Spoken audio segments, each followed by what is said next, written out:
Olga Ivanovna llevaba 20 años trabajando como comadrona y nunca la habían tratado así. Vera, la hija mimada del alcalde, maltrataba a la pobre mujer todo lo que podía. Hablaba de su aspecto en color con su amiga por teléfono, sin avergonzar a la mujer en la sala. Gritaba a voz en grito cuando ella insistía en darle el pecho, expresando su negatividad hacia las leches de fórmula, aunque fueran extranjeras y caras. La gota que colmó el vaso fue cuando Vera se puso a gritar a Olga Ivanovna cuando le trajo una leche de fórmula ligeramente tibia. La chica pensó que la temperatura del líquido era demasiado alta y empezó a gritar a toda la sala. Sin miramientos, llamó vieja a Olga Ivanovna, queriendo ponerla en su sitio. Incapaz de soportar semejante actitud, la mujer abrió la botella y vertió todo el contenido directamente sobre la cabeza de la maleducada. Vera se quedó estupefacta. Nunca nadie se había atrevido a hacerle algo así.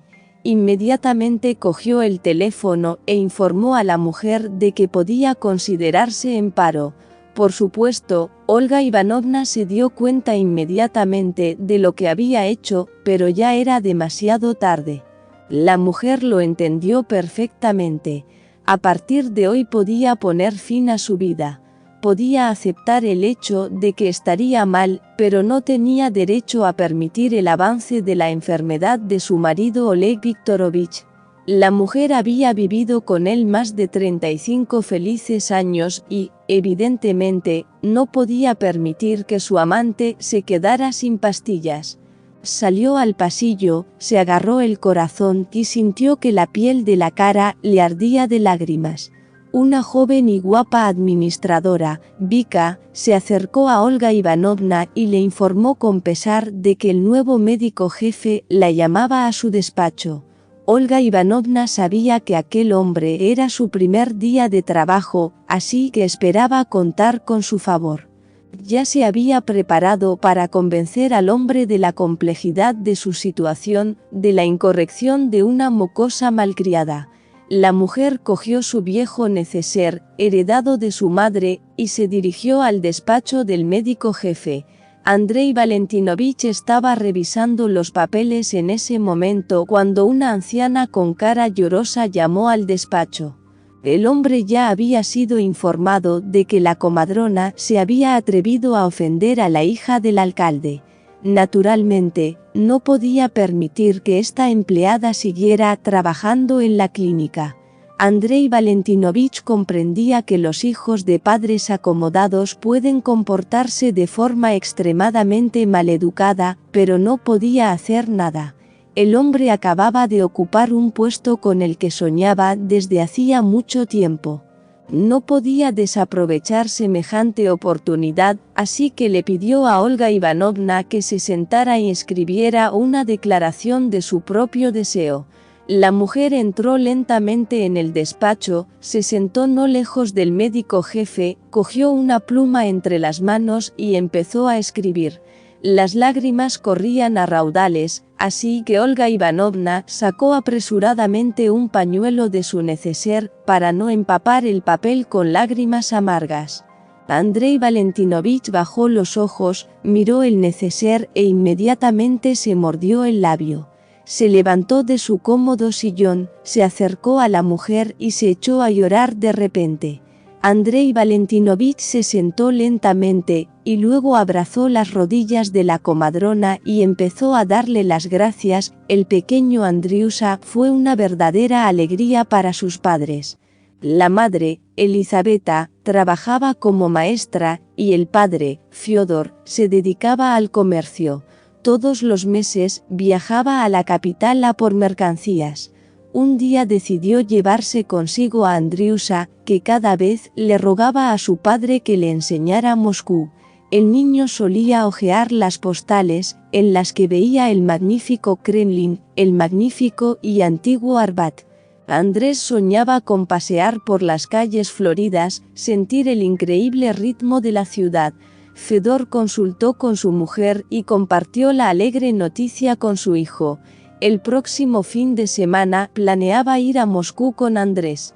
El niño saltó inmediatamente a los brazos de su padre y empezó a reír a carcajadas de felicidad. No podía creer su suerte. Solo unos días más y descubriría la hermosa capital. Moscú no decepcionó a Andrei en lo más mínimo. Era exactamente como el niño la había imaginado. Grande, majestuosa y seductora.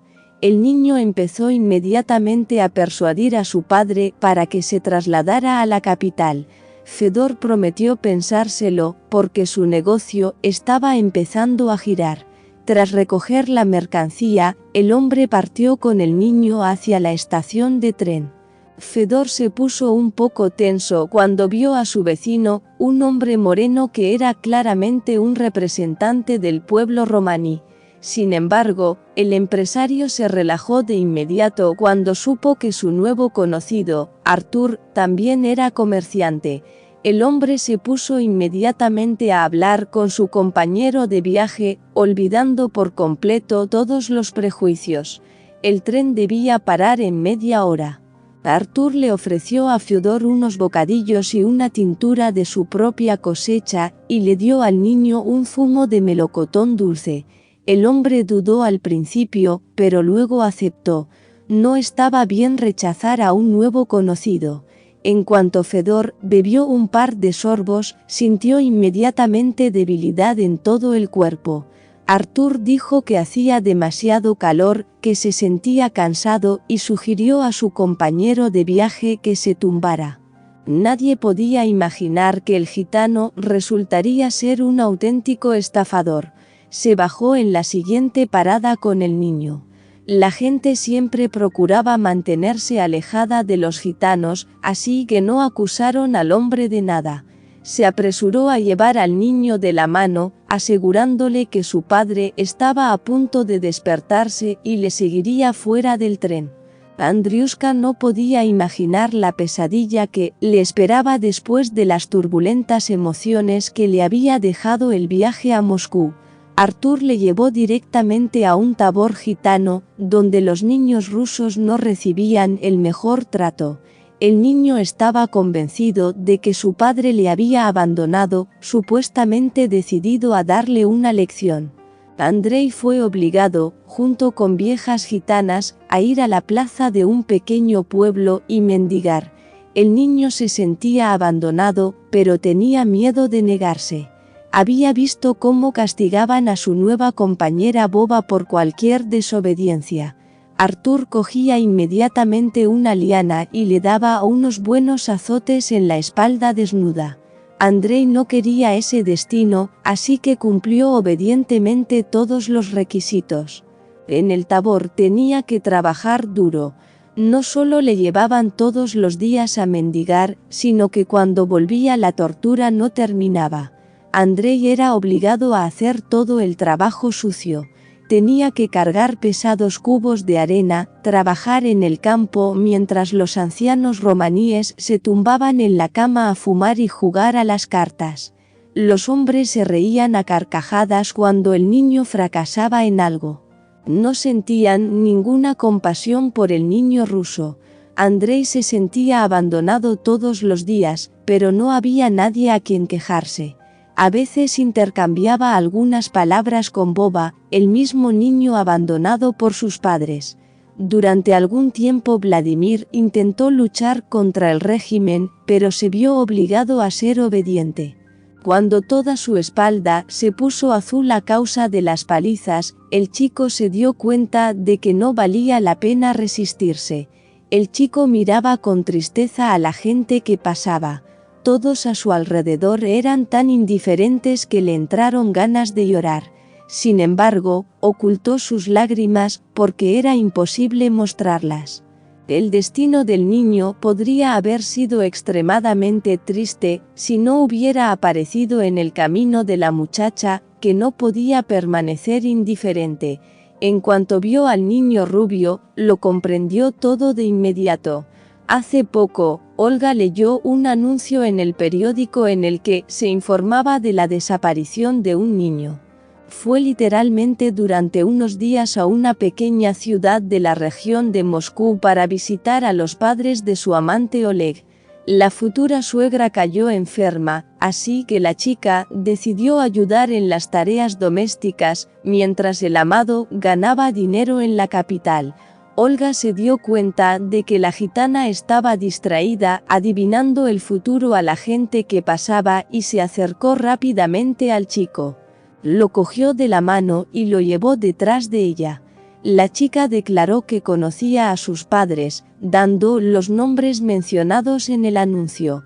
El chico lo comprendió todo y siguió a su salvadora. Se quedó con Olga mientras sus padres recorrían la distancia para recogerlo finalmente.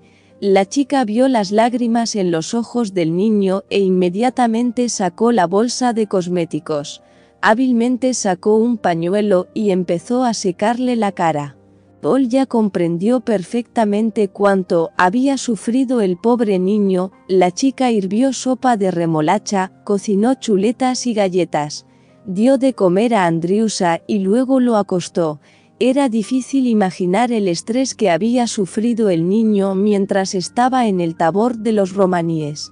El niño se sintió increíblemente feliz cuando vio a sus padres. No podía creer que por fin le llevaran de vuelta a casa. Ya no quería ir a Moscú. Estaba dispuesto incluso a no salir a pasear con sus compañeros, con tal de no ir nunca más al Tabor. Durante algún tiempo no pudo alejarse de aquella vida terrible, pero el tiempo le curó. Tras graduarse en el instituto, ingresó en la Universidad de Medicina. El chico demostró un éxito asombroso en sus estudios. Sus padres sabían muy bien que llegaría lejos. Durante algún tiempo trabajó en la clínica local y luego decidió trasladarse a otra ciudad, siguiendo a su chica favorita. Andrés se casó con una bella y esbelta morena, que pocos años después dio a luz a su heredero Leonid. El joven comprendió perfectamente que tenía que trabajar duro para mantener a su familia. Durante mucho tiempo tuvo que trabajar como cirujano y entonces recibió una llamada de la clínica con una propuesta para ocupar el puesto de médico jefe. El chico comprendió perfectamente que el suegro rico ayudaba, pero no se negó. Siempre soñó con alcanzar el éxito en su carrera, así que no desaprovechó ninguna oportunidad.